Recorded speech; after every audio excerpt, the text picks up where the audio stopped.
covering all your favorite parts of the 50-yard fight. This is the Inside the Walls podcast with Zach Kyleman and Jim Mernier.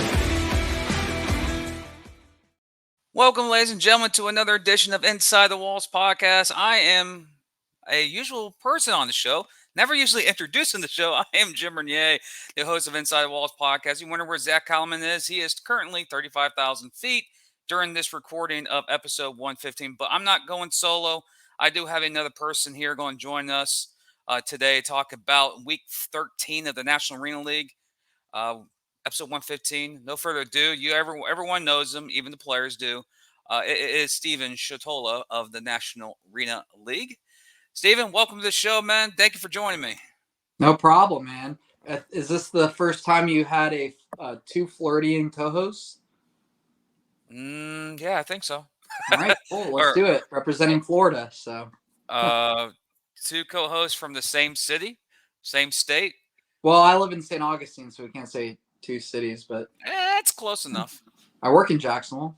You work in Jacksonville, and you used to work for the Sharks. Yeah. Or technically, kind of, you do. No, you're more of the league than the actual team. Oh my gosh! If you did taxes with me, it's my income's coming from Orlando, Jacksonville, Greensboro, you name it. Yeah. Well, anyways, thank you for joining the show. And for our members out there, thank you for watching us, downloading us, or wherever you guys do. See, we need Zach for this because he's so much better than me doing this crap. I'm used to the co-host, not the... We talked about it. Like, neither of us have the voice. And no, we don't.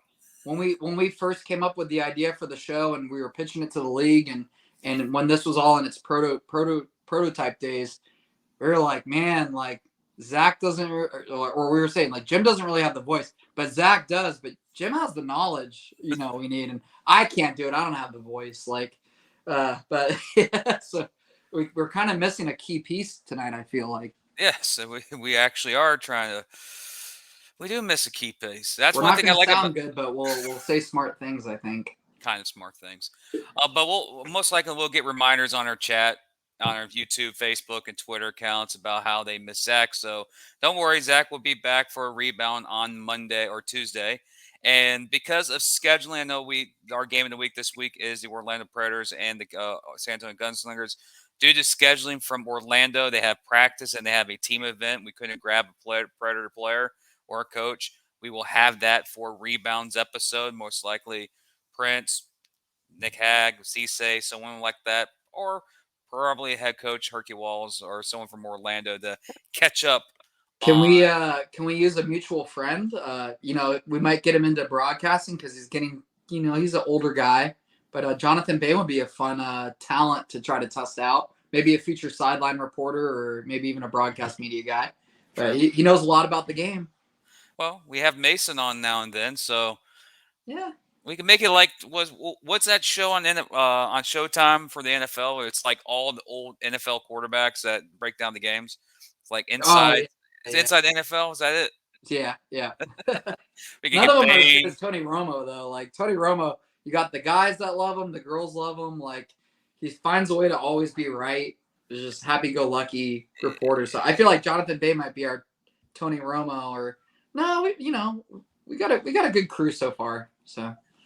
Well, so far, were you trying to replace us already? No. I'm worried. Mason's like, is Jonathan Bain coming for my job? Like,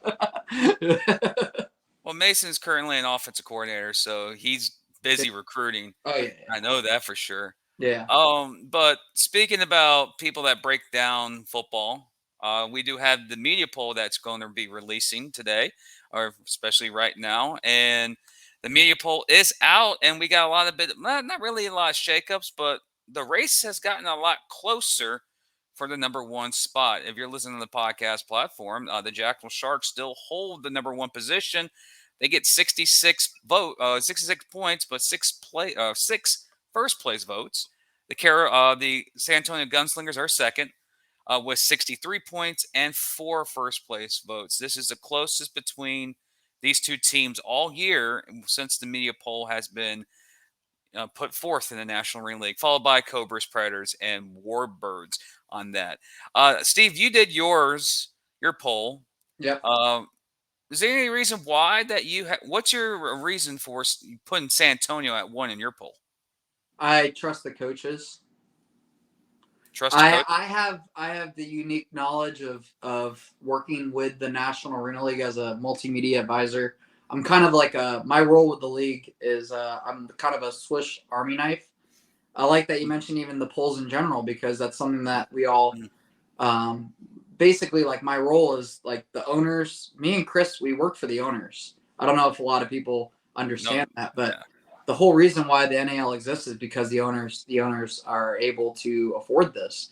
And so my job is to bring ideas to life. Hey Steven, we want to do fantasy football. Figure it out. You got 6 months. Hey Steven, we want to start doing polls, but we need them to be every single week. We need everybody to comply, and it needs to look good, but it also needs to be knowledgeable. And fans need to recognize it. We want to be just like college football or the NFL, etc. And so my job is to bring a lot of these things to life. And so we're in kind of the poll era. And I was joking with you earlier before I jumped on, like it's crazy how 1 year can make a difference for a franchise. I don't even know if the fans understand that last year, San Antonio, that's like number one, number two in a lot of these poll rankings every single week. A year ago, in week 6, 7, 8, 9, they would have been last place every single week. That just shows you how much a franchise has grown, from the bottom up. Like it's just, it makes me really proud. But also, like I mentioned, fantasy football, we tested that out. Like I'm heavily involved in integrating things, but I also enjoy seeing how the media poll differs sometimes with the coaches poll. We have not released the coaches poll yet, but it'll go out tomorrow, and you'll notice differences in the rankings. But I trust the coaches, what they really believe and see. I also think it's agenda driven, like we talked about it. Sometimes coaches don't always pick their team to be first place because they know they might be better than they are, or based on personnel or based on matchups. Um, I trust the coaches. I love Jet. I worked with the Sharks for a long time. I worked with the Cobras for a long time and work with the Cobras. And just from a league perspective, I put San Antonio number one this week because we're going into this week's poll. But that doesn't necessarily mean Jacksonville won't prove me wrong. But I know this, and we talked about this. Polls do not matter. At the end of the season, what gets you into number 1, 2, 3, or 4 is your record, not what poll or who ranked here or who was offensive player of the week this week. It doesn't matter. Your regular season record is what's going to put you into the seed that you're going to be in the postseason. And right now, San Antonio has the best record. Whether they found ways to win or not, Coach Shaw's put a really good team together. Within 1 to 2, you guys remember like they were expansion. They were a real like expansion franchise. Last year with the NAL, that was their first year in our league, and so for them to be so dominant in year 2 is really encouraging for young franchises. And so I think they deserve my vote for number 1 going into this week. But I'm a big supporter of the Sharks. You know that I've always enjoyed Shark games in general. And my son Aiden won't talk to me because I put the Sharks probably at number 2 this week. But also it's a challenge to the Sharks. And there's some more challenges that we'll go over this week from other teams. I hope these teams prove me wrong because I know the fan bases, and I would love to see the thrill on their faces if they make an upset this week, or if they jump up in the polls or jump up in the standings. So yeah, if I didn't vote you number 1 or number 2, prove me wrong. Or you'll get the gym treatment. Oh, you're just biased. You're just a Shark fan. You only pick the Sharks. Blah blah blah. Oh, I'm 100% neutral. Yeah. Me and Zach. That's the one thing I promise. Going into this show, I promise I'll always be neutral, no matter what. If the team's not playing good or the coach isn't doing well, like I'll tell you. But I've been fortunate to work for a lot of teams at the team level, and I've been very fortunate to work at the league level. I talk to all these coaches. I talk to all these owners equally, and they know that. So I'll tell the truth. All right. Just another observation. You've been working with the media for the NAL since its inception, and we came on as a show, and we're doing this. When's the last time, as a person who's worked in the media, had, in your opinion, the league has had so much attention on it this year compared to 17? How's that Um, experience been for you? Because I know I'm not. You already know my opinion yeah, about there's it. different levels because when you say media, like we're talking social media and like podcasts and like that. But like Mhm. when I work in media and like when I got brought onto the league, media is so broad from radio to television. Like Yeah. one of my roles is to eventually get us a big network deal, and I hope that happens. Streaming, helping these teams make money based on things that we're doing right now. Mhm. Like that's one of the big goals for this league. And people forget the NAL is still in their infancy. Like we haven't been around that long. It took the NFL, and we talked about that earlier. It took the NFL decades and decades to be recognized as a high class society sport. Mhm. And so yeah, like from the streaming realm and the podcast realm, um, I think we're doing a really good job. I remember bringing this to Chris Siegfried because again, like I said, like Swiss Army knife, like, hey, figure this out. Like we want to do it. We want to have our own podcast. How do we do this every week? And sometimes it's not based off competitors. Sometimes it's based off this is what the owners do on the team level. We Mhm. want to have this at the league level. And my vision eventually is to have NAL Network where we have boots on the ground in every single city where your reporter or your talent is coming to you live from San Antonio, coming to you live from Jacksonville, Mhm. coming to you live from West Texas or Odessa. And I think we're going to get there. People just got to continue to support the league and support the teams. But yeah, there's so much, man. There's so, TV, radio, broadcast, streaming. Like you guys do a really great job. There was one of the best viewerships ever in this league, and it's not always about history or facts. Sometimes about market. Like the Jacksonville Sharks, like largest viewed game of a championship season is when the New York Streets played us as an away game. Like we were the home team, and we got more views. Was it because the Jacksonville Sharks franchise and historic records? Was it because we just came off a championship season? Was it because no? It was we found a team that was in a market that was a massive media market, Mhm. radio, advertising, sponsorships, big money. Like there's so many companies, and eyes were just on the screen because they were called the New York Streets. So that just shows you a marketing example of like, what was their record? They were 0-0. They never played a game before. Why is that? And so that's part of my role too, is trying to figure, the science behind Mhm. this. Is why was that the largest viewed game of that regular season game of that season?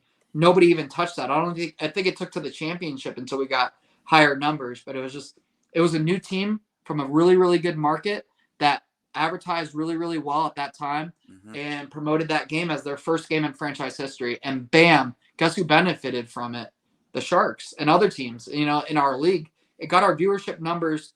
Every single team in the league, our viewership average as the league went up because that happened. And so that's the kind of stuff that I consider and think about. That's the kind of stuff that our owners and the league think about is how can we get a larger media footprint with the fans in mind. We're always Mhm. working for the fans. We're always working for the owners. But we also have to prove results when we're working with big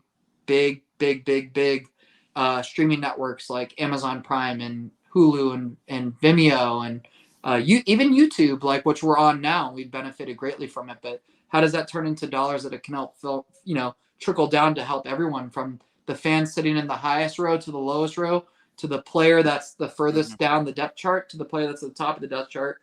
How can we create really good revenue using digital media? And I think Inside the Walls is going to be a catalyst in that of showing this is our viewership on based on podcasts we've done.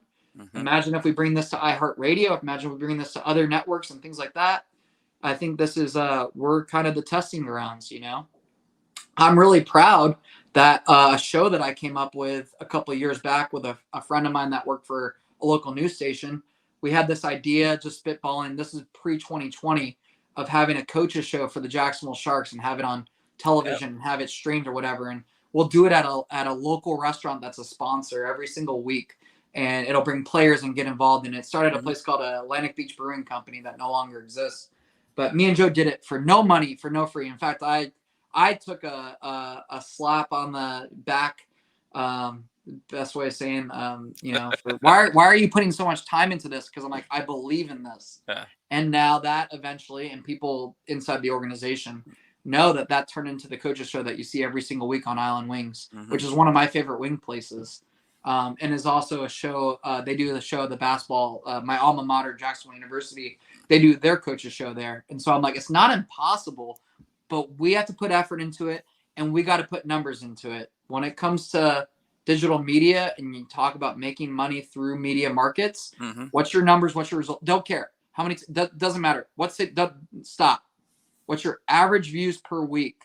What's your average attendance? How many eyeballs are you going to get? Those are the kind of things that matter. And so we were able to use data and analytics based on a for fun show that our players loved. They didn't know that we weren't making money off of it. They came on every week. In fact, we were just mentioning Jonathan Bain. Jonathan Bain was on that show at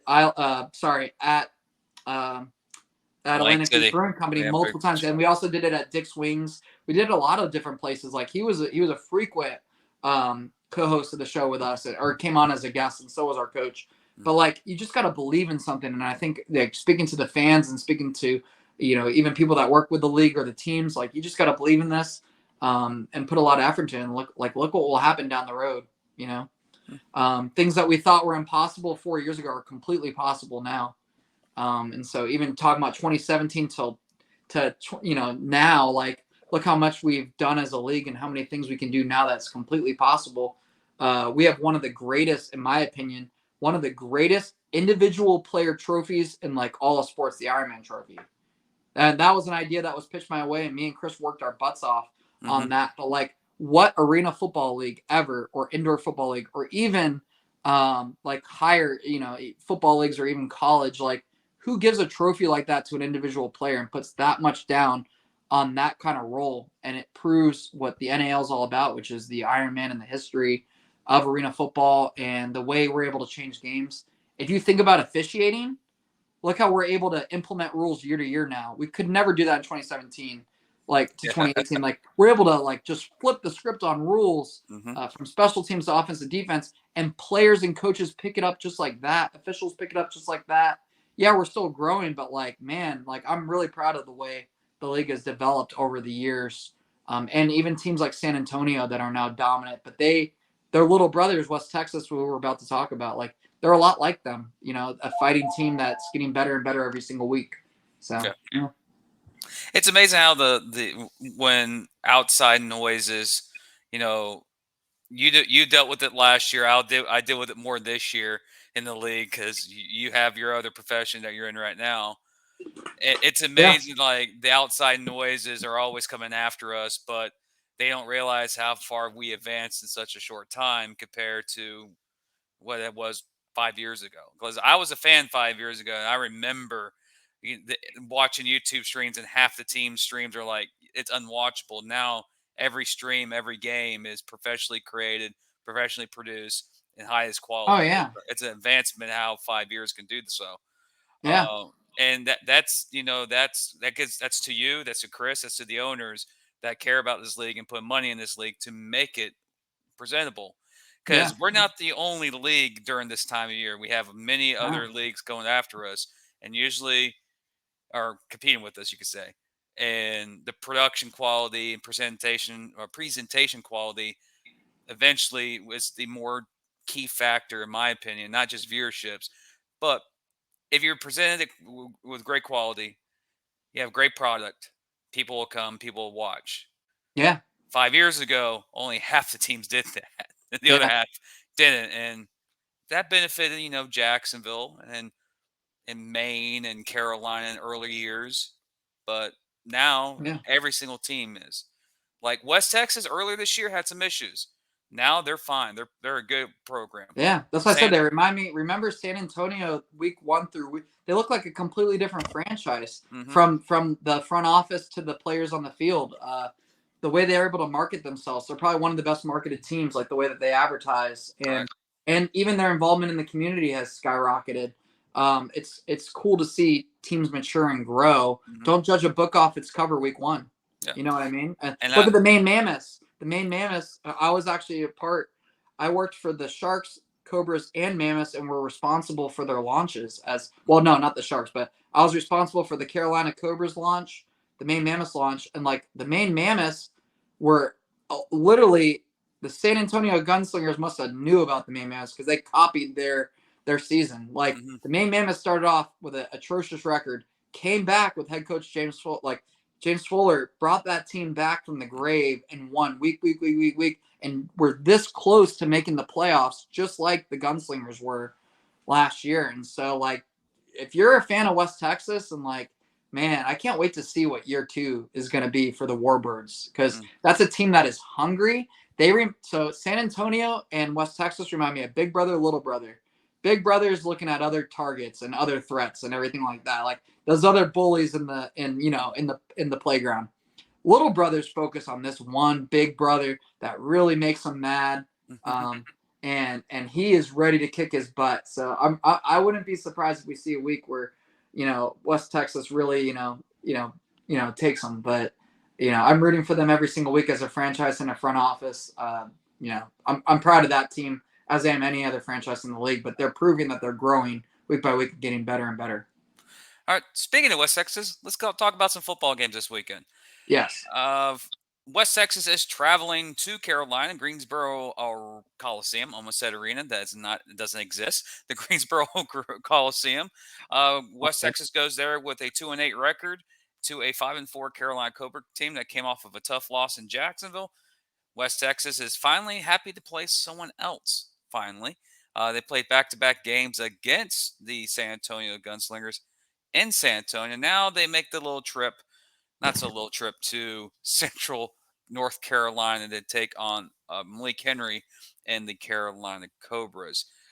How we usually break down games on the show, it's like questions that arise during the previous week and how they can translate to victories for both teams. My observation that I had from West Texas last week is Chris Ware. He came off the street, came in, and West Texas offense didn't drop any from Mitch Kidd.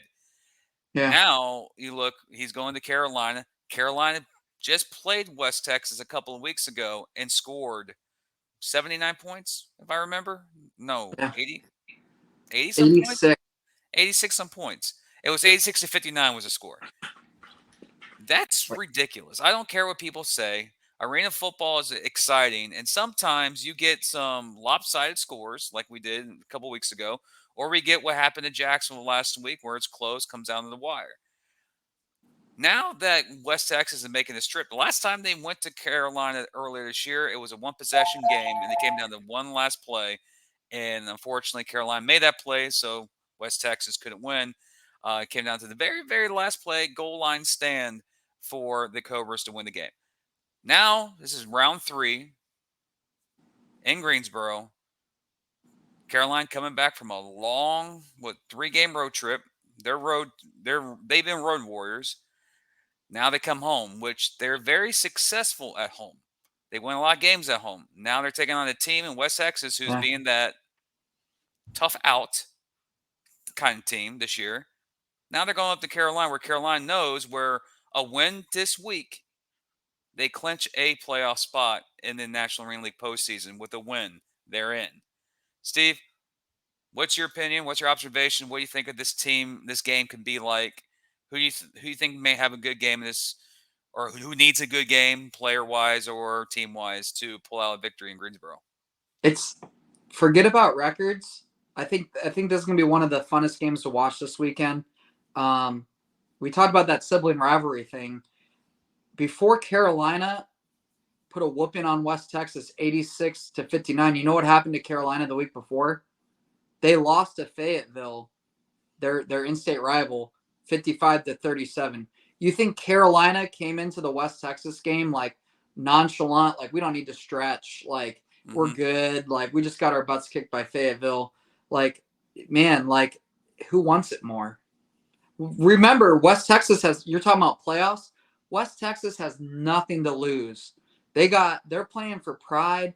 They're going to come into Carolina, and if Carolina's sleeping, West Texas is going to pick up on it. We saw it in San Antonio. Like, West Texas wants to win football games, regardless of who they're playing, and they got a lot of talent on their roster. Forget about the records. Who wants it more? Now, Carolina is coming off of a couple losses, but, man, that game in Jacksonville was really close. And Carolina does have I think the best or one of the best home records in the NAL this year, so they're going to be really comfortable. They got a team that loves to win for their fans. But West Texas is not a pushover, man, and no means. There's teams that are, when we get to the later weeks, and we see this in the NFL, where it's like, man, when do we rest them? West Texas isn't like that. West Texas is like, we're going to get every single win we can. We're going to prove we're better than our record. And honestly, I think that they speak for themselves in that because of how many close games they've been in this year. Their record could easily, be a lot better if certain outcomes change. But yeah, West Texas is a serious threat for teams that are fighting for seeding right now. West Texas could really screw up teams that are trying to get home field advantage in the playoffs. So if I'm Fuller, which I know, I've worked with Fuller for many years, he's going to take West Texas really seriously. And if I know the players in Carolina, a lot of them I've worked with, they're going to defend the snake pit, man. It's going to be a really, really good, gritty football game. And I wouldn't be surprised if you see Carolina in another much you have to watch fourth quarter, because at any minute, either team could take the lead and win the game. And we saw that in Jacksonville. So I picked Carolina. West Texas proved me wrong. Well, it's the third matchup. They both, Carolina won the series 2-0 so far this year. But the thing is, I look at West Texas and I look at their team, and there's three players on that team I always look at and go, they could be the determining factor, or they're the reason why the team can flip. Weber, the kicker, probably the best kicker in the league right now. The guy's leading the league in deuces. The guy is making routine 40, 58-yard field goals look like they're easy. Didn't a team cut him? Yeah. We traded him. Sorry, Jason. We traded him. We didn't cut him. But overall, I think he's the best kicker right now in the league with the deuces, and he made pretty good too. That's gonna be fun. Maybe me and you, that's something me and you can joke about this weekend. We'll text back and forth. I say, just bet between me and you. I bet you're right about end of the season. Yeah. But I think TC beats Weber this game. All right. Well, TC's good. He's a great kicker. Weber's good. You got to realize too, Carolina's coming off of a lot of weight at. That's a lot of road trips, man. And for them to continue to be within 10 points of every single game, even the ones they lost, they won the first one off the road. They won 86-59, and then they had really close games.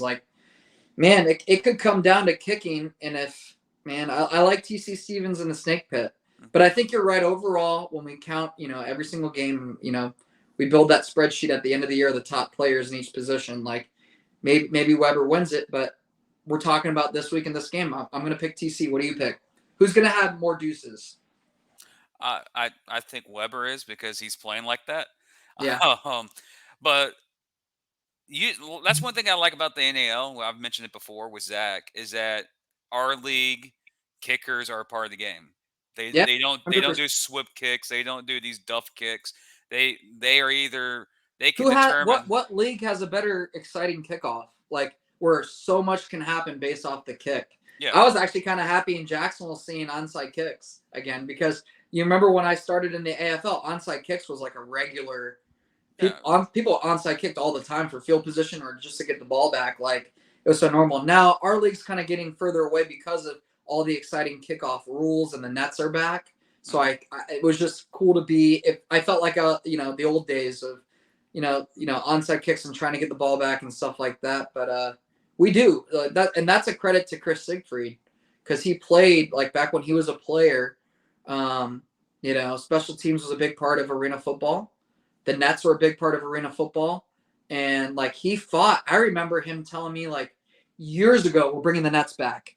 We're like, okay, sure. All right, all the teams are going to commit to that. He's like, Steven, it's going to happen. We're going to bring the nets back. And then 2020 happened, and I honestly think we were close to that in 2019, and then 2020 happened, and it was we're in survival mode. Every sports league, we were all in survival mode. Mm-hmm. So anyone that's really enjoying off the net football and all the excitement that comes to it, and like Unos, even like how many Unos we've had this year, like there's a lot of excitement on before the offense even takes the field.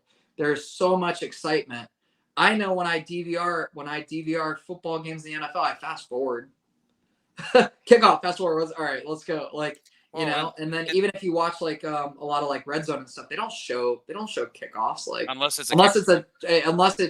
it's something freakish happened, like an injury, or they returned it for a touchdown, which doesn't happen that much at that level. So there's a lot our league does, I think, right, that we just need to keep capitalizing on. And in special teams, if you're a kicker out there or you aspire to be a kicker, I think the NAL is definitely an opportunity people should look at. It's definitely something that I've seen kickers in our league get to the next level because of just the way that our league treats special teams as a whole as a game. So you expect the kickers in this game to be the key factor based on that, I based on wouldn't the be cover? surprised. Yeah. I wouldn't be surprised. But I also wouldn't be surprised if the Cobras are pissed going 2 games in a row, losing against 2 Florida teams, including a really close game against Jacksonville. And I wouldn't be surprised if they treat um, this game as a 86-59 again against the poor Warbirds. Like, obviously, when they lost to Fayetteville, that triggered something in that team in the locker room. Before they hit the practice field, they're not going to lose again after that game, that in-state rivalry game. And so I wouldn't be surprised, just based on the guys like Zach Brown, Mike Green, like a lot of those guys that are veterans in this league. Like, when they lose a game, they win a lesson. They learn a lot. Sometimes, and I told you this, I was happy San Antonio lost a game because I really respect Coach Shaw. Me and him are good friends and colleagues, and I knew what he knew, that locker room needed it. That sometimes you learn more from losing than you do from winning. And so I think after 2 games on the road losses, the road worry, we talked about that, but like I wouldn't be surprised if Carolina just absolutely goes off and has an incredible game. Malik Henry is a rising star in our league. There's no doubt about that. I wouldn't be surprised if they go off on West Texas and give their best game of the year again and have another 80% performance. If they don't, and I'm thinking from the perspective of just a fan in the stands, if Carolina gives any inch, West Texas will take a yard. And West Texas will fight you to the very last second of the game, as they've done in San Antonio. That's a team that has nothing to lose. They do not care about who's playing in week 17. They don't care about their lineup of who they need to rest. They want to win every single game. And I wouldn't be surprised if they flip their record and win a couple going out the stretch. San Antonio did that last year and upset a lot of teams and rattled the seedings and rankings. And so I think West Texas is the new San Antonio year one teams to be worried about going into the games. And you also got to think, from these number 1, number 2 teams, you can't afford injuries in this league. You really can't, especially at key positions. So how badly do you want to beat West Texas right now this week? Or how badly do you want to get to number 2 or number 1? There's a lot of things to think about if you're the coach, but I know Coach Scholler, he's a week by week guy, and he's a zero tolerance coach. You're gonna see a really good Carolina team returning to the snake pit this week. That's why I said, like, I know you guys picked the games of the week. I respect it. I really can't wait to watch Carolina West Texas. Well, we have it on a rotation, and sometimes that rotation gets changed based on the current events of our league. It had to change this time. It's true. Yeah. But I want to talk about the West Texas side. The last 4 games, they've played 3 games against San Antonio, and it took them to the wire all 3 games. Last game was a 14-point victory, but it was close to the wire. Key turnover last week that happened that West Texas didn't capitalize on for the first time in the 3 matchups. So they're battle tested. And then, of course, they played Carolina a couple weeks ago and had that. They scored 59 points and lost. You score 59 points in the arena, you're winning most of those games. Absolutely. So West Texas has an offense. And when a certain player like a Trayvon Shorts goes off, that team is pretty lethal. So Yeah. they have some weapons. I feel the same like you do now. I have a feeling like Carolina is ticked. They're Yeah, ticked about last game, and of course they're ticked about the 2-game losing streak. But also they know they're coming home. They got majority of their home games left. So I think they are home 3 in the next 4 to wrap up the year, or 3 in the next 5. So they have the home games left. They know. I know they want to just lock up that playoff spot, yeah, so they can. I know the hearsay is like, oh, we need to rest players, but if the 2 seed or the 1 seed's out of reach for Carolina, they might have to be like, we may have to do something like that to prepare for that pivotal first round matchup. This game, in my opinion, is going to be. I think it's going to be a slugfest because I don't think West Texas is going to make that trip, and I think how they've played the last couple of weeks against San Antonio, it's not a fluke. I think they'll have a close game again in Carolina. But yeah, also, I have a feeling like Carolina could have one of those moments where they did against West Texas a couple of weeks ago, and the offense is going off. As Smith is going off, Malik's going off, Lance Evans is going off, Zach Brown's going off. Carolina has that type of offense to do that. And won't be surprised. And I won't be surprised if this is a 47-45 game with 2 minutes left in the fourth quarter. yeah. That's how West Texas is sometimes. And Carolina, we've seen what happened last week. We saw the close game in Orlando 2 weeks ago. We saw what happened in Fayetteville. But we also got to remember what they did against this West Texas team just 4 weeks ago. And I'll make my pick in the pick'em section because our boy Zach did make his pick, so we have to keep tradition alive. So, game of the week is next. See, this is when we need Yep. Zach to do the transition. And of course, I know a lot of people Doesn't out there. sound as good. No, Yeah, it doesn't. production. It doesn't at all. It doesn't. That's what that he does a great job. I just got to admit again. If he listens to the show, he'll send me a text most likely. He knows when to transition to another subject and time, and he knows what words to use. Me, it's like He's me a just showman. driving. Me and you, we're keyboard monkeys. Like we're technical guys. We just make sure Him, things work and things sound good and that the stats match up and all that. We're the logistics guys. He is a showman. yeah, He really he'll is. And I remember talking about. I'm not kidding. Like it was like, yeah, me and Jim. We don't have the voice, but boy, we found a guy that does. Does he know everything about arena football? The guy lives in Indiana. But trust me, like he had like listen to him. And then we watched one episode yeah. of your guys showing. Like I remember Chris, like he has the voice. Like that's what we've been saying. Like he has the voice. Like he's a true podcaster, man. Yeah. Zach will use the Arlington Expressway to get to 295. Me and you will go Beach Boulevard, and they'll would take every single freaking light to get there. He'll be this. That's Zach. He makes Yeah. it a quick transition. And he We gotta go through all sounds the like how he traffic. sounds on the show. That's how he talks in real life. I remember running into him in Albany. The Cobras actually treated us to dinner. I don't know if you Yeah. knew that. At the Sabachi place, thanks to Coach Rez. And me and him sat by each other, and like I feel like when he's talking to other people, but I close my eyes and I'm like, man, I'm watching Inside the Wall, like hearing him just talking about how how his flight went and what hotel he's staying at and how he's so excited about the game and like yada yada yada. And it's just like, man, I feel like I'm watching. He's just one of those guys that has that iconic voices. Like it's crazy. Before we move to the next game, that quarterback match is going to be pretty cool. It's going to be like watching Tom Brady versus Jalen Hurts. Not to give too much credit to West Texas quarterback, but he didn't lose the game for the team. He had 0 interceptions. He's very consistent. And then you have Malik Henry, who is a gunslinger, not San Antonio, but like the guy can throw the ball, pinpoint accuracy, the whole length of the field and hit the quarterback a lot like a Jonathan Bain, which was his mentor. It's fun to see, but you can also see Malik have a game where he has multiple interceptions, a fumble, things like that. So do you go off of sheer talent and experience, or do you go off of just being stable and consistent? I think West Texas has a guy that they found that will not be the reason they win the game, but he's not going to be the reason they lose the game. He's going to keep consistent. He's going to score you 3 to 4 touchdowns. He's not going to make a lot of mistakes, and he's going to be pretty clutch when it comes to matter, which is a lot like a Tom Brady. Tom Brady is not going 400 yards, 500 yards, but he's also not fumbling the ball at the snap. Yeah, not current Tom Brady. Yeah, and so it'll be cool to see that QB. I know we give a lot of credit to the kickers because we're in the NAL, but man, it's gonna be fun to see Malik and the West Texas quarterback go head to head. Chris Ware, by the way. I don't know why I didn't say his name, but yeah, it's gonna be pretty cool. You did. Hey, Oh yeah, yeah, you did. It's just, I got you. If not, I was going to correct you. yeah. That's why. That's one thing that Zach likes is I correct him mid sentence, and he goes, "Oh, yep, oh, of course, yeah, I forgot about that." But I know a lot of our listeners are listening here and or watching. If you're on the podcast platform, basically you're basically going to hear a music or song.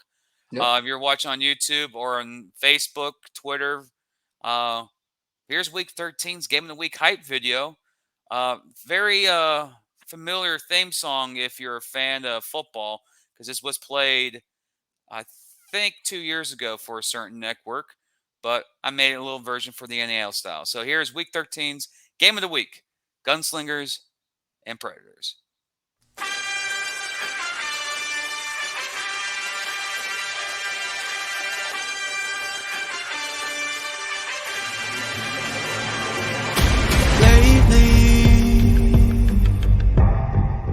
I've been dreaming, thinking that maybe we're all gonna win.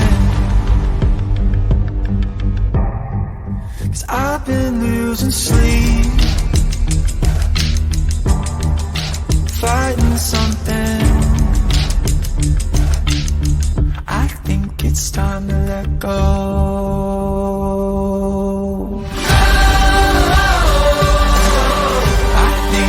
Time to let go. I think it's time to let go. I thought I'd let you all know. I think it's time to let go. Will you tell me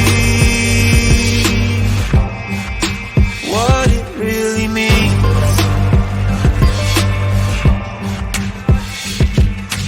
Wake up, alive and free. 'Cause I'm trying to believe we could release. I think it's time to let go. I think it's time to let go. It's time to let go. I thought I'd let you all know. I think it's time to let go.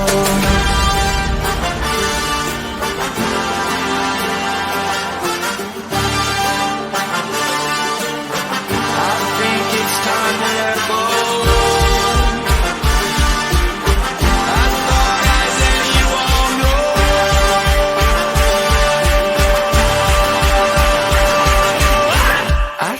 It's time to let go. Go! I think it's time to let go. I think it's time to let go. I thought I'd let you all know. I think it's time to let go.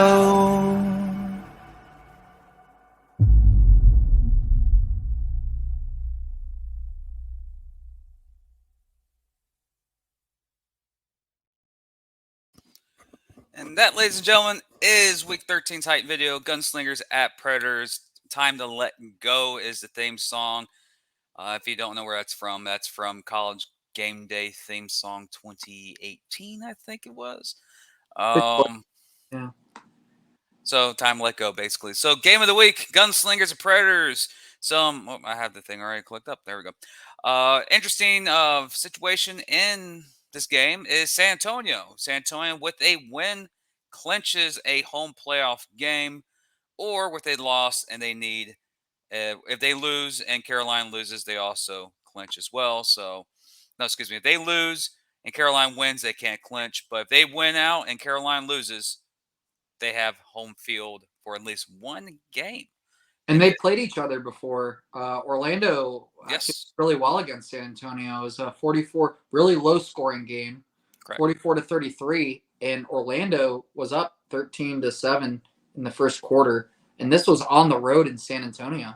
It was on Which the road in San Antonio, and it was I Jonathan imagine Payne's the first record. game. Yeah, this is Yes. You know what your highlight video reminded me is one of my favorite stories of this season. It doesn't get talked about enough. How cool is it? Like, because I'm a dad and my son plays football, Mm-hmm. and I've been there on the sideline where it's like, man, we're getting our butts kicked. I can do better than this. I can coach this team. Like we should, this is BS. Like we could be like Herky Walls actually did that because Caleb, his son, Mm-hmm. who plays, he's an Ironman player, played for the Predators last season, and like Herky just came in. But I mean, I'm not an Hall of Fame arena football player like he was. But like the guy literally saw his son play, and then a year later becomes the head coach of his son's team, and is turning things around. It's not an easy task. Orlando, we were talking about expectations before I came on the show. Orlando's fan base, man, historically, they have extremely high standards, man. They expect to be a playoff team every single year. And they had a rough start in the NAL, but you were seeing the jungle fill up. Remember earlier this year, they had the highest recorded attendance at a home game at the start. I mean, when the jungle's rocking and you get the talent on the field, like Orlando can be unstoppable. And so I'm not surprised you guys picked this as the game of the week. Orlando is a great team, but God, man, hats off to Herky and getting to play with his son. That's going to be a lifelong memory for both of them. And it's pretty cool. Like every dad thinks about doing it, but never does it, taking over their son's team. But boy, man, the Predators are no joke going into this game. And I do like that. I feel like people don't talk about that enough. I've listened and watched the games, and I always wonder why broadcasters never brought that up and stuff. But it is a cool father-son story. And his son's a great athlete, man. He plays a lot of different positions for that team. He's a role player, and Herky was when he played back in the day. So Herky Walls is a historic Orlando Predator player back in the old AFL days when they literally had fans. And Sia Burley, former Jacksonville Sharks coach, would tell me when he played for the Predators, they'd had fans all the way up to the rafters for Orlando Predator games back. This is way before the Sharks even existed. That's a really proud fan base. They deserve to get a lot of wins, and I think their coach and their roster is going to start delivering soon. And this could be the upset of the year if Orlando proves me wrong. Well, that's one thing about their game, especially the arena game. It's that's one thing about our game compared to the outdoor game. You might have a rough season like Orlando's having or like West Texas having, and you can have one breakout game, and that one breakout game can cost the teams that are way ahead of you in the standings playoff positioning, home games, even probably end their season based on the performance. And when you look at this Orlando squad, this is not no pushover Orlando team. Look at the veterans on this team. They're a veteran-led team that's finally starting to gel. I Which is mentioned it on. dangerous if you're an opponent. Yeah, you can't. Again, what team in our league right now can you trust their record? Seriously, we talked about West Texas, like how close they came to beating San Antonio. West Texas, they've been upsetting teams, and I wouldn't be surprised. Like I voted, and my vote. We'll reveal everybody's vote in this game, but man, I got San Antonio, but I wrote it. It took me a while to write them down. Remember when you asked me, it took me a second to answer that. And there's a reason why it took a while. Orlando's not the same Orlando week one. Yeah, they're not the team that got boat raced out in that first game. They're not the team from the second game where they went to Carolina and got boat raced too. It's how the team has transformed. It's because of the additions of MVP wide receiver, Darius Prince, NAL first team defensive lineman, Brandon Cisse, Nick Hag. And you got the secondary with Fuentes and Jenkins. And of course, you got Walls that's doing his thing as well. Then you look at the receiving core. It's just not Prince. They have Clarence Williams. They have Lonnie Outlaw. They're a loaded team. Yeah. And they have a veteran, old timer, journeyman. he doesn't have a resume. He has a scroll on how many teams he's played for in his career, and that's Danny Southwick. And I've worked Uh, with him. Yeah. and He's like mind blown of not as a football player, mhm, as a human being. We're mhm, on the bus. I worked with the Jacksonville Sharks. yep.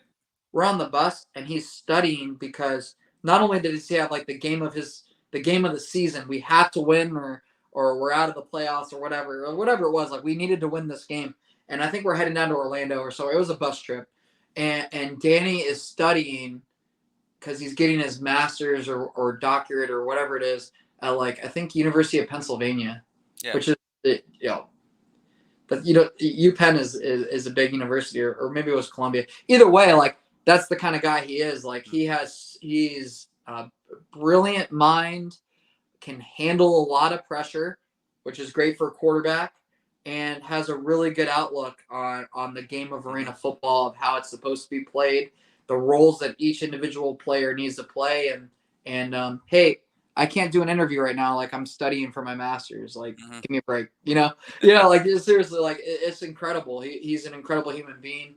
He's got a really interesting family, and a lot of people know he lives in a celebrity family life. I'm not gonna, if you don't already know it, like Google it. But yeah, he's been in the limelight and a really successful player in arena football as a sport. So Yes. the NAL, beyond the NAL, he's played for so many other teams, and it's a people think a journeyman is a bad thing. It's not. It means that you're a consistent guy that we can plug and play. Like in the NFL was a Fitzpatrick. Like I would love to be Ryan Fitzpatrick. Like I don't care if people think, he had a very long, successful career playing consistent football as a starter in the NFL, starting 4 teams. I can jump in and get the job done, and that's what he's doing right now. So good for him. I'm glad he's still in the NAL, and he's one of the guys that are like, it's just cool to know as a human being. Yeah. That I met him and kind of picked his brain and things like that. He's a very interesting person. And even though Orlando is 3-5, they have all this veteran leadership, and they've won back-to-back games. So me and Zach have mentioned before on the show that it just needs time for them to gel. Now they've become that team they're starting to gel. Things have fallen how it's gone in the standings. Now they're clearly in the playoff field, They and beat Carolina. Yeah. and currently right now they are the 4 seed, and they're playing. And if the playoffs started today, they will be playing San Antonio, the team that comes to the Amway Center this weekend. Yeah. They just came off of a 2-possession victory over the West Texas Warbirds. They finally got their act together after having 2 struggling games previous weeks. They're making that road trip. Previously, this was a bye week for them. Now they're heading to Orlando to take on the Orlando Predators. Arvell Nelson of course, he is week's 12 offensive player of the week. He finally had a game where he was near perfect, and you could tell how San Antonio Wait, say played. it again. Say it again. He was near what? Near perfect. What did you say a week before on the show about how the fumbles and Yeah. I guess he must be a listener. Yeah. You guys. Hey, dude, I eat so much crow on this episode. I I know. I'm the last person that would judge you guys. Like, but no, that's what's great about the sport is we're not judged. We're not. 1 week doesn't define us. Don't judge a book by the cover. I remember Arvell, another guy. Like, I feel like every quarterback I've worked with, Arvell, when he was with Jacksonville, he came in as a heavy hitting quarterback who played with Devin Wilson with the Cleveland Gladiators way back in the day.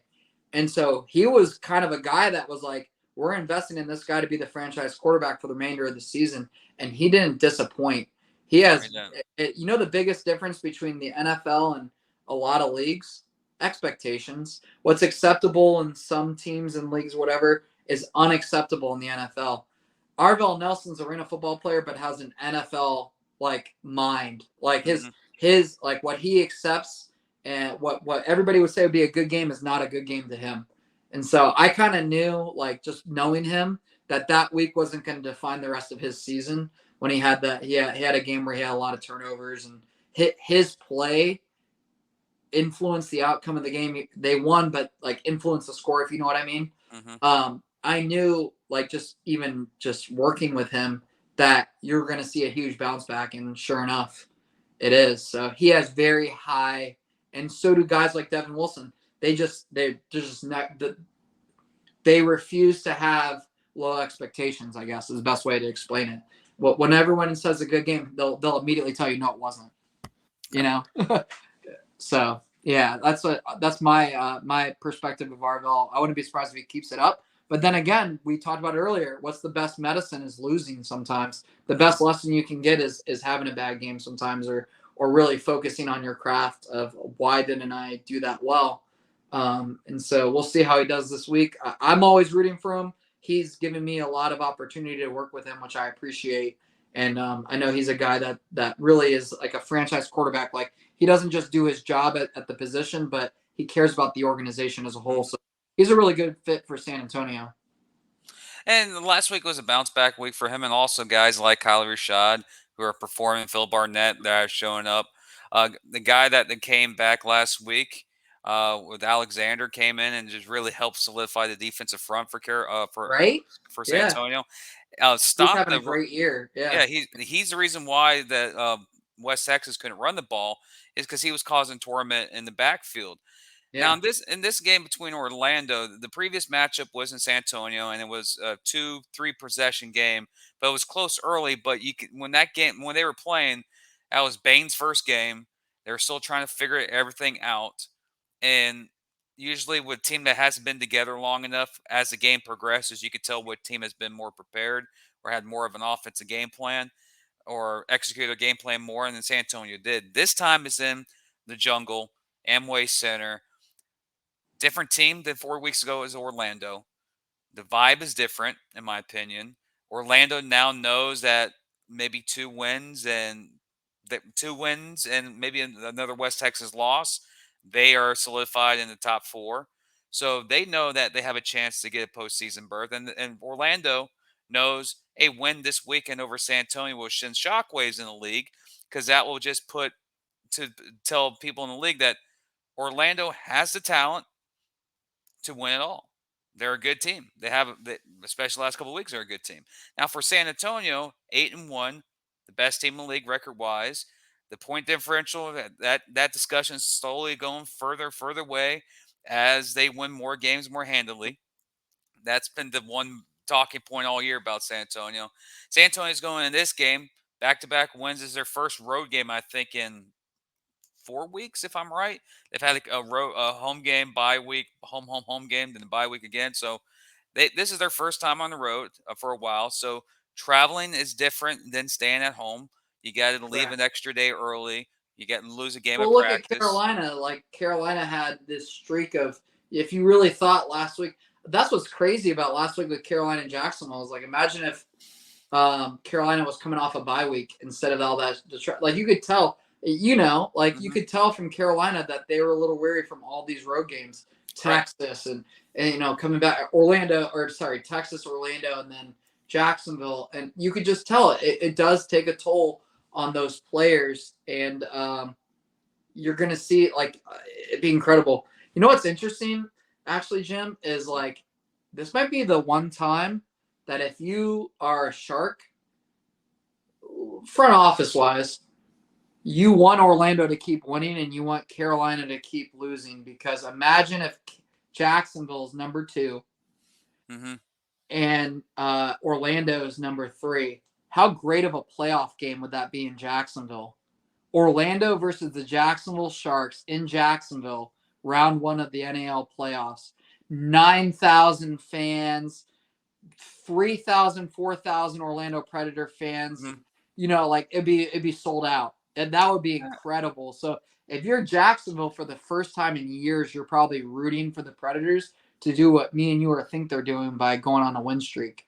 Well, I like how to see crazy, but I would like to see the Warbirds do a win streak, but I'd rather not. I'd rather see. I like to see Cobras go on the wins, not the Warbirds. I like to see the Cobras go on the win streak here, but I'd rather have the 1 seed and host West Texas in the first round than we've had history with the Predators in the playoffs, my friend. I don't think 1 or 2.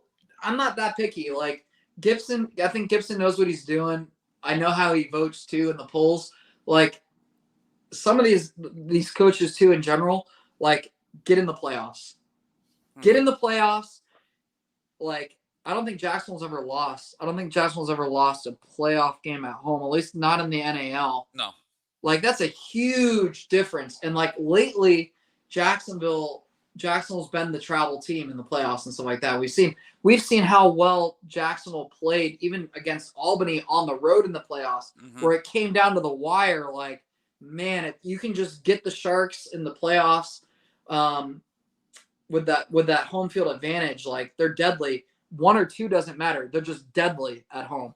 Carolina this season, I think Carolina is even better at home than Jacksonville is as far as points scored on the board at home. Jacksonville's had slow starts at home, and they've lost a couple games at home this year. Or no, they lost 1 at home, right?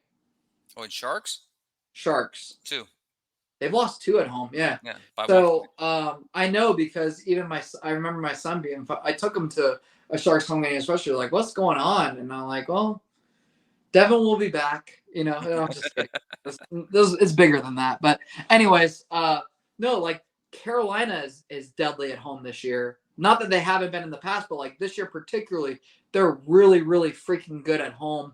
And so I could see Carolina also move up and be deadly in that 1 or 2 seed. Again, does not matter. Just be a home playoff team. Does not matter. Like, if you got to stay healthy, stay healthy. But like, be a 1 or 2 seed, and I could see you become a championship. You're immediately going to be in the championship game. So, like I said, again, how badly do you want to beat West Texas? How badly do you want to be a championship contender? A lot of things are in play for these teams, but man, there's some great football coming up. Yeah, I agree. And speaking about playoff home games, San Antonio, I mentioned earlier, a win this weekend, they guaranteed themselves a home playoff game. That'd be a 1 or a 2. They haven't clinched home field yet. They still need a lot of help for that. But with a win over Orlando, they guaranteed a home playoff game in the Freeman. And from my quick, I should have the stats here. My quick knowledge, I think only, I want to say 3 home teams that ever lost in the first round. I know Massachusetts has. They lost to Columbus 1 year. I know Lehigh Valley lost to Columbus 1 year. They were both 1 seeds. No, yeah. Lehigh was a 2 seed. That was in 17. I think that's the only, like, home field means a lot, especially in the first round. I think only 2 or 3 teams have gotten out as a lower seed. But yeah, it's not guaranteed you win the championship game, but the stats are good. If you look at the history of the NAL for Jacksonville in the playoffs, they're 4-2 overall. Yeah, Their 2 losses are in the first round. Seriously, a lot of it comes down to, like, man, if I can just, those hours that I spent on that bus to San Antonio or on the plane flight to San Antonio, I could be locked in at our arena or at our offices, like, with my team, just watching film as a unit or individual position. Like, man, our game is inches. Yes. You know what I mean? Just having those inches, man. And that's what scares me. And you kind of made fun of me for not picking Jacksonville won this week, but like, look how well a road weary Carolina team did in Jacksonville on a Monday Night Football game. They could have won it. And so I want to see a well-rested Carolina team face a well-rested Jacksonville team and see what happens. Like, I could see it go either way. Again, it's like, how bad do you want it? When it comes to them, when we get to this level of talent in the NAL, we're even half of me and you, we were talking about some of the lower seeded teams, how well they're playing right now. Like, the records are really mind boggling, because like, you got teams like West Texas that on a flip of a dime could beat a number 1 seed, or on a flip of a dime. We're about to get into those weeks where that's about to happen to some teams, and you're going to see a team that was number 2 or number 1 move down because they lost to a team like that. You know what I mean? And so it's going to, and that's not making fun of this year, or that's not picking into this year. That's happened. And I've been a part of an organization that happened to, where we were a home playoff team, and then we went to Portland, Maine, had a really rough road trip. Flights got delayed and things happened. We lost to a team that was already eliminated from the playoffs, and we lost home field advantage Mm-hmm. We lost home field advantage of the playoffs in a year. We were literally streamlined. Like, we had won games prior to that. We had a really bad trip, lost that game, had to go on the road for the playoffs. Like, people don't realize how much that can even make a difference. Not the playoff, the game before that. Yeah. Like, little stuff like that, or even injuries. And that's why I'm saying, like, people look in the scope of the games, like, how'd you not beat that team by 40? And it's just like, man, I don't want my quarterback. I want my quarterback to play this postseason. Think about, and we talked about that before the show, is like, how many teams in the NAL are going to go to the playoffs this year with the same quarterback starting week 1? Just San one. Antonio? San Antonio's it. That's it. And that's also like every single year. Remember, Sam wasn't a starter with Albany always. Mm-hmm. You know, there's guys that have filled in and become champions. One of my favorite teams I ever worked for was a 2019 team with 2 amazing quarterbacks. It was Jonathan Bain and Mike Faithful. And it was like, man, you started the year with one guy, you end the year with the other, but like at the end of the day, you got to win as a team. You can't win as individuals. And so that's what I love about this game is it's not how good you are this week. Polls, you can vote forever you want. What's your record at the end of week 16? What's your record? That's where you're going to be no matter what. Mm-hmm. You could be in week 16, win 99-0, week 15. Like, you could win 99-0 and everybody votes you number 1 in the league for everything. You could get player of the week. All that does not matter. All that matters is what seed you are, where you rank in the playoffs, and are you going to win that game? Those are the guys that answer yes are going to play in the championship if they actually win those games. Like, that's all that matters. You could be a 4 seed and be an NAL champion. I love that. True. Hasn't happened yet, but it could very well happen. That's a 4 seed. This year, especially when you look at like the teams that are in our league and how well they're playing regardless of record. Yeah. You know? So we'll see. All right. Just wanted to do a quick breakdown. Who do you think, in your opinion, is the key player for either Orlando or San Antonio for their teams to win this weekend? Oh, San Antonio. I could go offense and defense really, but let's say Arvell. Arvell's a catalyst for this game because he's so. San Antonio is a shootout team. Like, they're going to put a lot of points on the board, and if you can keep up with them, you have a chance. If you can't, defensively or not, they're gonna beat teams. But that's also San Antonio last year before he was there. But yeah, they're very offensive minded organization. They're guns up. they're gonna be in a shootout. Like so I would put Arvell. Man, Orlando.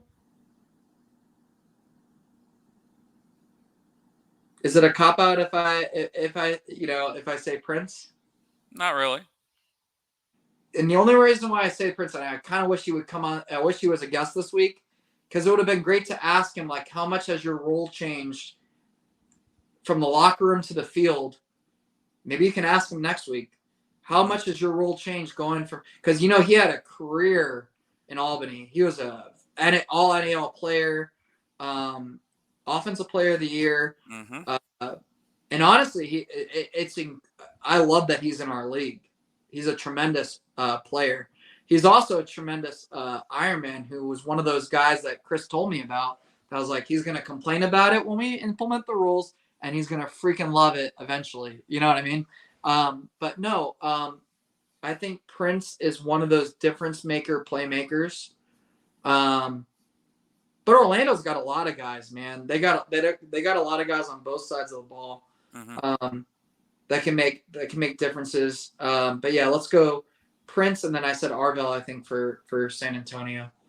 So anytime Prince scores like 4, 5, 6 touchdowns, yeah, they usually win, regardless of what city he's in. I'm going to do my 2 people are going to be vets of the game. It's going to be 2 receivers who have a very lengthy career so far in the arena game. Whoever has the better game, their team wins. That's going to be Lonnie Outlaw versus Philip Barnett. Interesting. Okay. Yeah, whoever has the bigger game wins the game. Yeah. Yeah, it's like Only if we had like DraftKings or something to do that. Those would be the little side bets that he can do for the certain players. Yeah. But I think this game in Orlando is going to be one of those drag out 4-quarter game like we saw last week against 2 weeks ago against Carolina and Orlando. And I think we're going to have the similar type of game. Mm-hmm. Danny Southwick is not going to – he's not going to take over the game, but he's not going to put Orlando in position to lose a game. Yeah. Arvell is the type of quarterback that can take over the game, but we've also seen Arvell have bad Arvell days, and that Arvell could rise again and be the reason why Orlando upsets the Gunslingers. Yeah. So there's different, little things in this game that are going to be intriguing. Like you got the 2 stars and Darius and Kyler Rashad. You have 2 defensive-minded coaches because they both play defensive ball in the old arena years with Shaw and Walls. And you have similar mentality teams, very explosive offense, very disciplined defenses. And this time it's in Orlando. This is a rowdy crowd in Orlando. So we don't know what happens sometimes. One game might be like 3K, and the next game there might be 8.5 to 9. Yeah. So if it's a good sold-out crowd, it's 4th of July weekend, so the kids are out of It's the school. same fans, but it feels like a different team on the field, man. The new energy on the field is what I'm excited about. Yeah. The fans were always there this year. The Yeah. fans were incredible in Orlando, and like major props to the ownership in Orlando. They do a really great job. Yeah. I'm friends with a lot of the owners, and they've really supported my career. Yeah. But wow, like the team, like Herky's really taking advantage of this season. Mm-hmm. Going from like training, the roster they had in training camp till now, everybody on paper would be impressed of what they're able to build. And I know a lot of it is situational because this happened, now this happened, but like they could have won anywhere. Mm-hmm. They could have won. A lot of those guys, including the one Prince we were talking about, like those guys could have won anywhere. But like, so this is a really, if you're an Orlando Predator fan, like this is the moment you were waiting for, I think, in the NAL, where you're like, our team can do some damage. Mm-hmm. Like we could really be, and they did. Like I don't know if you remember when the Predators had the playoff run in the NAL with Ben Bennett, their head coach back then. But like, no, this is like, man, they're real. Ignore their record. They're an ignore your record team. Mm-hmm. Like if you get too caught up in all that, and we have to beat them, you may forget about play-by-play, how good those guys are personnel-wise, what they can do on the field, and how they can stretch a defense offensively. And then they've gotten better. I think they've even gotten better on defense because I think even going into week 1, week 2, it was like, oh, offensively they look great, but like they're losing a lot of points on defense. I don't know how they're going to stay in games, but they're starting to prove people that defensively they're a threat too. And we kicked on in the other game, but like, would you be surprised if this game comes down to a game-winning deuce or a game-winning field goal or game-winning, extra point or whatever it is, or an extra point blocked, and that's why the team went? Like, there's so many close games I think that are coming up, and what's more fun is like, even more than any other league I've ever been a part of, like the final weeks of the NAL are so exciting because our games are designed to be really close. They've always have been. Designed to be really close games, and how much more matters when that 6th seed team beats the number 2 team in the league, or the 5th team, whatever it is. Like it's crazy. And then it's like how individual plays like that, a blocked field goal kick, which in a regular season game week 4, oh, big deal, lost, we'll get them next time. Correct. You don't get them next time. It's over. You lost your home field advantage. You're now moving down. This team's moving up, and your chances of going to a championship game have now been cut in half. Yeah. And it's all based off of one guy that was a bench warmer on defense that's now he's like a defensive lineman on special teams that only plays special teams, like little stuff like that. Like guys can become really big names in our league based on these final games in the season. I've seen a lot of Jacksonville Sharks and Carolina Cobras that were small names on the team, but played really big in big games like this, playoffs, championship, final games, and they're stars and captains now for, teams in our league and stuff like that. And so if you're watching this game as a player and you're number 2 on the depth chart at your position, if you get an opportunity to make a difference for your team, do it. these are the weeks to really do it. Make a name of yourself, because the offseason is going to come just like that. And coaches and owners are going to remember you for the stuff that you did at the end of the season that helped the team either make it or not make it to the playoffs. And it's like I said, beginning of the year, we don't have a preseason. So a lot of coaches, when they're looking at the offseason, they're looking at week 15, 16, week 14 to look for talent for next year. And who the heck was that guy that got 2 picks on me on the final home game of the season when I rested all my guys because I knew I was the number 1 seed? But that guy was a freaking beast. You know what I mean? Be that beast. If you got any time on the field, whether it's special teams, offense or defense, get on the field and make a play. People are watching right now, and there's teams, there's other teams beyond our league that are watching you. So perform, guys. That's all I can say. All right. Well, let's get to the pick'em for this do it. week. So, of course, we only have 2 games this week. West Texas at the Carolina Cobras and the Gunslingers at the Orlando Predators. Zach, our boy who is 35,000 feet right now heading to Ohio, picked the Carolina Cobras, and knowing him and how he will phrase it, he thinks Carolina will have a comeback from last week to beat West Texas because Carolina will be ticked off. And of course, Steven picked Carolina like he did earlier in the show, and he made his statements like he thinks Carolina again is ticked off. Same thing, and I will be picking the Carolina Cobras because I think, like all 3 of us, I think Carolina is pissed off. So I think they're going to go and they're going to win the game. I think they're going to win the game pretty handily. Coach Fuller is their head coach. They're gonna, yeah. There's no way. Yeah, true. San Antonio at Orlando is our game of the week. So let's see who Zach gets. Zach picked the San Antonio Gunslingers. He didn't tell me why, but knowing San Antonio, knowing Zach, he's gonna say Kyle Rashad, more experienced quarterback for Arvell, more experienced team, more focused so far this year. I can't speak for Zach. I'm just seeing how he just you don't have his voice either, man. Neither of us. I know. Man, I know I don't have his I think voice. I love this episode because of how many great things we've said about him. Like, Yeah. But yeah, I think Zach picks. Zach did pick the San Antonio Gunslingers in this game, and I guarantee it's based off the same reasons about better quarterback play, more experience right now compared to Dan Southwick. This is only his 2nd game for the Orlando Predators. So, Steve, who did you pick for this game? I said it. Like, when you asked me, I hesitated. I hesitated for a reason because I have a lot of respect for Coach Shaw. Me and him for 2 years now have been working together. I really respect what that franchise has done.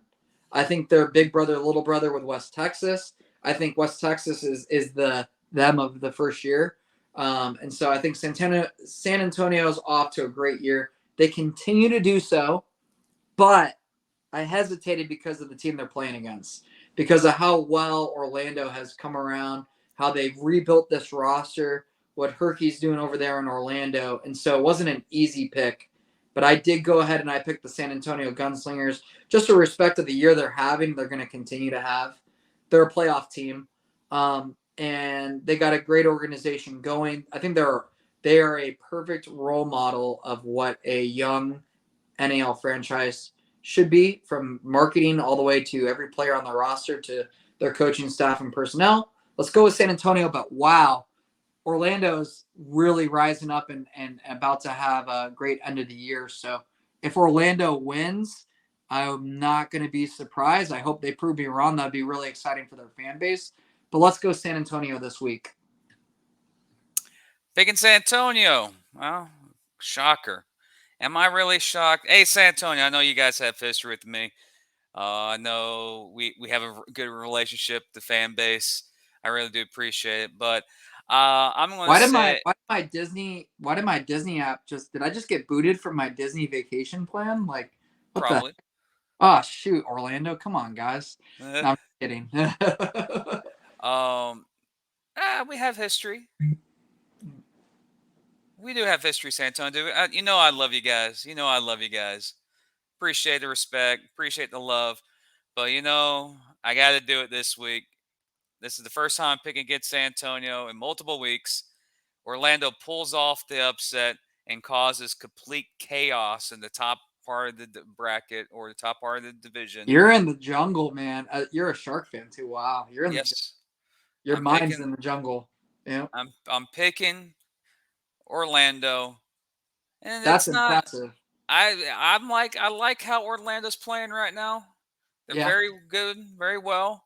But San Antonio, this is the reason why I'm picking Orlando. I'm 2 games behind Zach in the standings. I need to catch up to him yeah. This somehow. is this is a good sleeper. Yeah, exactly. It's the And reason why I'm again, picking I'm like, prove me Orlando. wrong. Like, I'm not going to be surprised if Orlando proves me wrong because no knock against San Antonio. Hmm. Just the way Orlando's been playing lately with the new roster they have.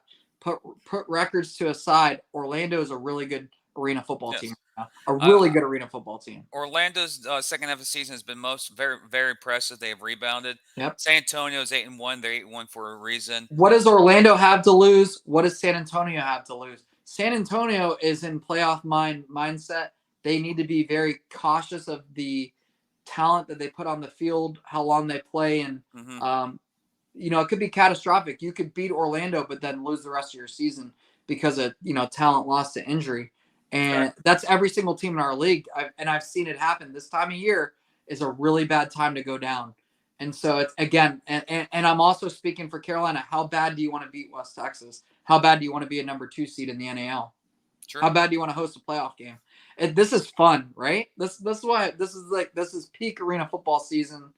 You know that I work in the NFL as well, but my mind is in arena football right now because of how many great games are coming up. This is really peak, interesting, newsworthy arena football, which is fun. Can I tell you one quick fact? Go ahead. One of the coolest experiences I had, this year was the first year that I actually got to sit back as a fan and go to Shark games, which was really cool for me and my family because my kids have never been to an arena football game with me. They'd been to arena football games, but Dad was at work. Mm-hmm. Dad's over there. Dad's up there. There's Dad on the field. I actually got to sit, thanks to the owners. A big shout out to Steve Curran, Kevin Wozniak, Nick Furris, Rob Storm particularly because he was there in the suite. Man, I can't thank the owners enough, but they treated me to a home game in the Shark Tank, and they were playing the San Antonio Gunslingers, and I'm there on the wall. You saw me. Mm-hmm. I'm there on the wall with my son, and Coach Shaw comes right up to me and says hi. Remembers me from war banquets and knows me from the league. We communicate all the time via email, but we don't see each other face to face a lot. And he just gave me a fist bump, and he gave my son a high five, and we were just talking about work. Not even the game or whatever, just talking about work, whatever, and just like, you got a cool dad kind of thing. And my son was just like, whoa, their coach? And I'm like, it's my coworker. You know what I mean? But it's just cool. Like, even in a home away game environment, the respect we get from the league. And the last Shark home game I went to, or one of the games I went to, I was walking in the hallway at halftime, and the head coach of Fayetteville just goes, Steve, how you doing? And I was just going to get like a Coke or, Diet Coke or a soda or whatever. And he just stopped because he wanted to see how I was doing. How's the family, And as it is with the coaches, this is with players. Like, I made a lot of friends in this league, but like that with Coach Shaw was just because he had a lot on his mind. He had a really big game at the beginning of the season. He didn't have to come over to me and do the fist bump and talk to me and my son, but he did it anyways. That kind of speaks to you about like the coaches in our league and the family that we have as a league, that not only about like, forget about the game. Like, we're going to take care of business, but like, how are you doing? How's your family? How's it going? Whatever. Hey, we got a pretty good team this year, and stuff like that. Like, those are the type of guys that we bring into this league and we invest in. I'm pretty proud of those relationships. Not a lot of people know about stuff like that, behind the scenes, but yeah. And honestly, me working in the NFL, I can't imagine I'm going to be in Nashville walking in the tunnel and the head coach of the Tennessee Titans stops everything he's doing to see how I'm doing. Just be like, hey, how are you? How's your family? Good to see you again. Like, like that just, it's not going to happen. No, so that just it's shows you the it's community. a bigger beast. Yeah. Yeah. But The it just NAL, shows you the quality community that we have in the NAL. Yeah. And I think that's why we're special in arena football, is that we have those ties and relationships. Regardless of what logo you're wearing or who you're rooting for, who you're representing and supporting. And like I said, like Rob Storm got me in that suite, but I'm talking to the opponent. You know what I mean? Yeah. Like he's giving me a high five, and I'm introducing him to my son. And it's the same way every time I see Coach Fuller. Coach Fuller supported me and my family from Sharks head coach now Carolina. I work with him a lot with Carolina, and he never asked me like, "Hey, what's going on with this or that, or what'd you hear?" He goes, "How's Aiden doing in football?" Yeah. My son, somebody that just really quality, genuine people in this league. That goes beyond money and experience and wins and losses. Just really quality people in this league, whether they win or lose, they're still the same. I'm really proud of the guys that we have in our league. It's pretty cool relationships. But I wanted to give that shout out to Fred because I really appreciated it. Well, it's been a good episode. I want to say thank you for joining, Steve, for short notice. I think I texted you today to join. Yeah. Because, and Zach's like, oh I forgot my flight's at this time. I'm like, dang it. Well, let me try and pull my connections. Yeah. I want to say thank you for joining. For everyone who's listening on the show, follow us on Twitter, Facebook, Instagram. I forgot where else we're at. Patreon at NWASPod. This video is going to be dropping high noon. Well, if you're listening to it, it's already been dropping. If you're on the podcast platform, every Tuesday and Fridays at high noon is when our shows drop during the week for Rebound and Game Day. Next week, I will try to get Prince, someone from Orlando on Monday because they had team activities today and we couldn't get him on the show for a game day for the upcoming game. We'll Get probably Nate on. Get the owner. He's a really cool guy. We'll probably get the double feature next week. Oh boy, man. Fun. Yeah. Of course, for up-to-date news and analysis of your favorite NAL team, visit nationalarenaleague.com. In the Walls Pod, or any podcast that's associated with a team like our friends in San Antonio, Smoking Guns. They are associated, so that's a good source for up-to-date information on National Arena League news of the league and your team. Remember, follow the news, follow the sources that cover the league from the people that are in the know, not some guys like us. Yeah, not some bootleg post on Facebook that you think it's 100% accurate, but no. People who trust if it has our logo or a team that's associated. We're not friends of friends. These are our actual coworkers and colleagues that we work with. We get paid to work with these people. We're professionals. But hey, really quick, because I had one last note. Congratulations, triple digits. I've been wanting to tell you guys that on the show for a long time. I encourage Chris. But no, for both Zach and Jim, seriously, for any regardless of arena football, any podcast to go over 100 episodes with a solid viewership is a huge accomplishment. Mm-hmm. Do not credit any of us behind the scenes. Credit Zach and Jim because they are the ones that are actually doing the job and performing the tasks. You guys make my life a lot easier and a lot of the, you make the league better for existing. We appreciate you guys. I can't thank you enough. But no, seriously, congratulations on over 100 episodes. Mm-hmm. It means a lot that we were able to. I remember the day we popped the champagne and we got this podcast to be the official. Mm-hmm. But it was a lot of long phone calls and a lot of work. And people think we just hit record or we hit play and that's it. There's a lot of work behind the scenes of getting this to launch. But I'm proud of you guys. You guys proved me right. So thank you. Oh. Well, thank you. I wish Zach was here to put his 2 cents in. But he'll watch it. He's probably watching. So he'll probably send me a text and tell me to forward the text to you. Yeah. Probably. Guy's an incredible voice, but a terrible texter. But yeah, 115 episodes in 2.5 seasons. No, 2 seasons as the official. Yeah. A season without being official, and hopefully we have multiple seasons coming. Especially who from the league pushed you guys the most to go video so people could see your faces? There had to be someone that was like, you have to be on video. People have to see you guys. Who was it? Don't remember. I really don't. Nah, I think it was. Yeah, I pushed you guys. I was like, I know how to make this a little bit better. That tells you how much I remember. I really don't Yeah. remember Well, no, because I remember know I was our there from first like day episode was one against when you with guys were Mason. just where you guys all you could do was listen. Yeah, I remember that. Yeah. Yeah. And we had to find the right program, and we did. We found the right Yeah. program here in Dude, StreamYard. we were brick and mortar. Like we like straight up we're gonna do this. Mm-hmm. And again, that's the NAL. Like, man, you can't just change the rules season after season. Like that's impossible. That's impossible. You can't have nets. That's impossible. Yeah. 2 years later, like, look, we're making impossible things possible. So I know we get a lot of flack, year after year. We're not perfect. We're not, but we get a lot of, we're doing a lot of really, really cool things. And we're doing a lot of things that people thought were impossible are now possible. And you and I know that that's our job, is to bring ideas to life Sure. for this Arena Football League. And so I'm And a glad that lot of you're them, my coworker. I appreciate it. and a lot of them get turned down. Just saying, a lot of our Oh, it's ideas, like what? Like 1 out of 50, I think. it's Maybe like, a little this is a better. great idea. No. Yeah. Yeah.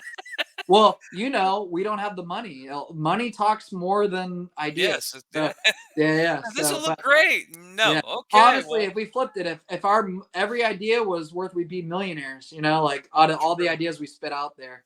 But true. I'd be $2 billion into fantasy football and streaming. Our games could never be live. How are we going to watch games live? Yeah. Well, we figured it out. We got YouTube. We made things happen. Now my biggest challenge is you guys will never be on CBS Sports. You guys will never be on network television. Watch us. I can't wait. Like, just watch us eventually. If Cornhole is on ESPN2, we I will saw find a that way. recently. Yeah. Or fire like- me. Like, just fire me. Like, but seriously, like, every year we're getting better and better. That's why we're here. Chris knows that as the commissioner. Every year, the owners and the fans have one thing in common, and I'll leave you on this. Owners and fans have one thing in common. Every year, expectations go up. There could be a global pandemic, and guess what? Expectations go up and go up, go up and go up and go up.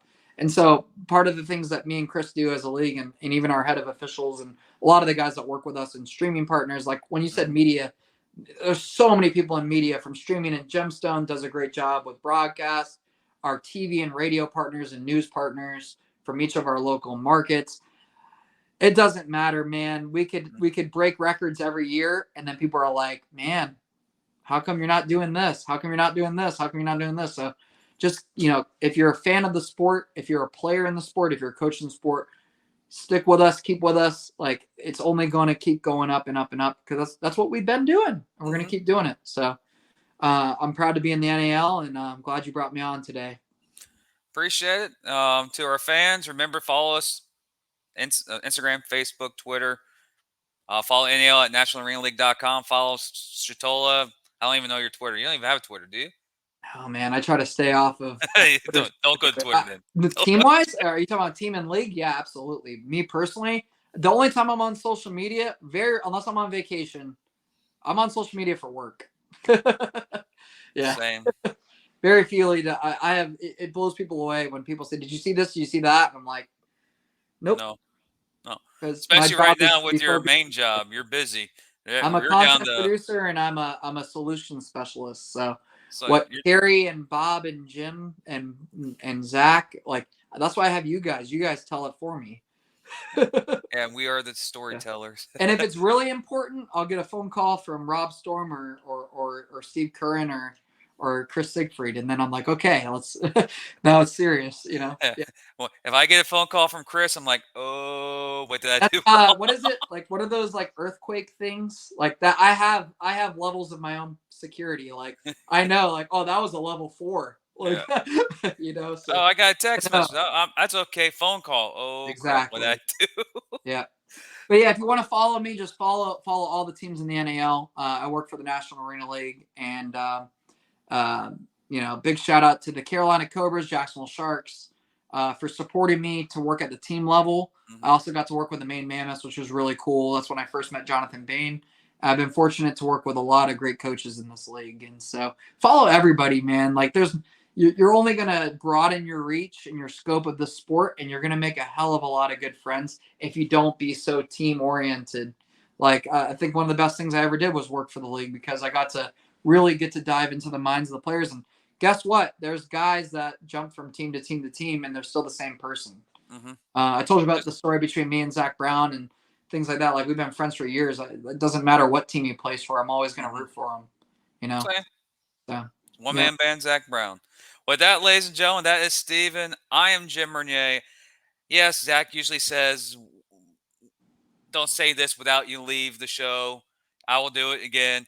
Don't be a jack out of box. Zach will be back next week. Episode 115, Inside the Wall podcast in the books. We'll see you next week, folks. Peace.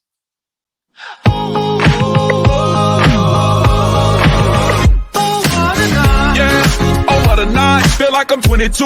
You know I'm 305, got it on my body. I got everybody in a job. Somebody hit the light camera, let me improvise. Can I get a hallelujah? More moolah, more peace for my medulla. The whole crew up, yeah. Louis Prada, Dundada, top flow, come take a ride up with the rider. I came up from the bottom. You have no idea. You can't swipe through my story. Write my name in his story. Oh, what a night, yeah.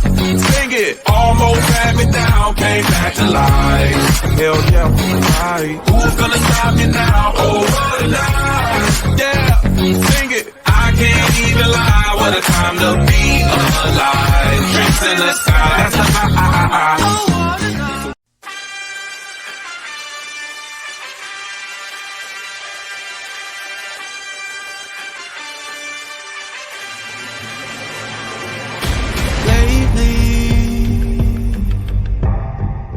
I've been dreaming, thinking that maybe we're all gonna win. 'Cause I've been losing sleep,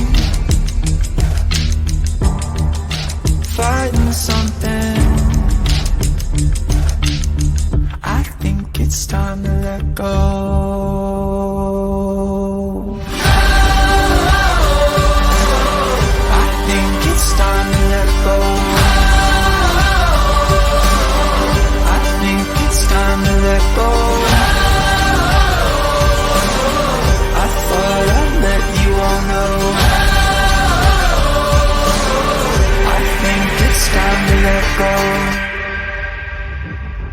Will you tell me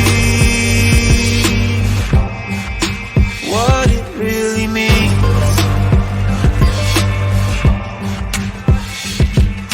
to wake up alive and free? 'Cause I'm trying to believe we could release. It's time to let go. I think it's time to let go.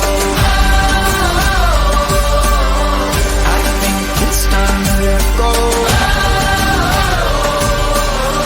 I thought I'd let you all know. I think it's time to let go.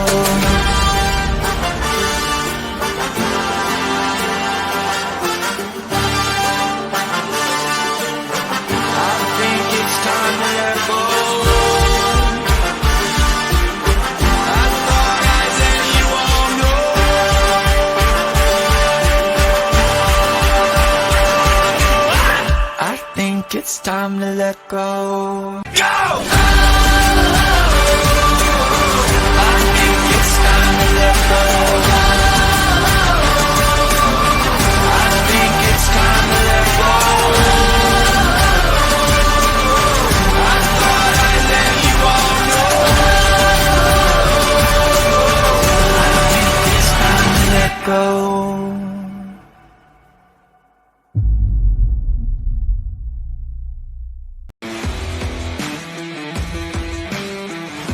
Covering all your favorite parts of the 50-yard fight. This is the Inside the Walls podcast with Zach Heilman and Jim Bernier.